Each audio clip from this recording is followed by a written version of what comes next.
The Department of Education, its main job is to make sure that students' rights are protected and poor schools are funded.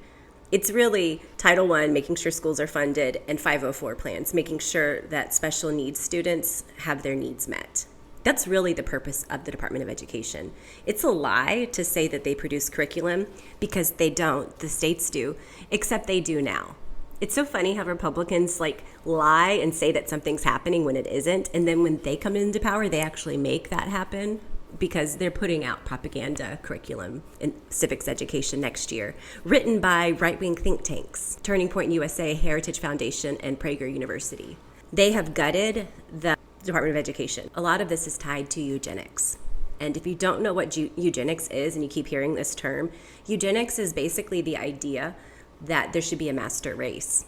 It's very Nazi-ish. It's also very American, because we've practiced eugenics as well. With RFK talking about autism, with removing protections in place for disabled students, they're kind of just saying some children deserve to be alive, some children deserve to be educated, and some don't, which is eugenics. It's basically saying, if these children aren't educated, if they don't have full lives, if they don't reproduce, then their bad genes will not be carried on.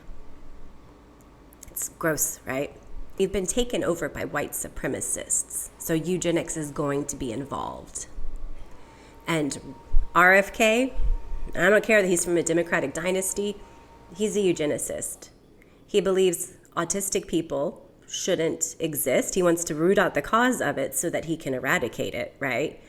And he freely said they can't play baseball, they can't have a job, they're just useless in society, and why do we have them? We should get rid of them. Let's send them to a camp. Let's round them all up and send them somewhere, which is also what the Nazis did. So I just think everyone needs to be aware of that. It's pretty scary, especially if you have a kid who's disabled.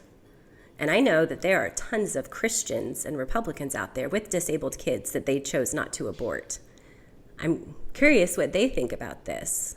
These pro-lifers who kept their babies are now being told by their government that their babies don't deserve education. I mean, subtly, right? You're going to have to read into this. They're not saying, these babies don't deserve education. I know that. That's where you have to use your critical thinking cap a little bit. That's what reading between the lines means, right? You need to understand what they are saying by the actions they are taking. You dismantle the office that fights for student rights. You're saying that some students don't deserve to be fought for.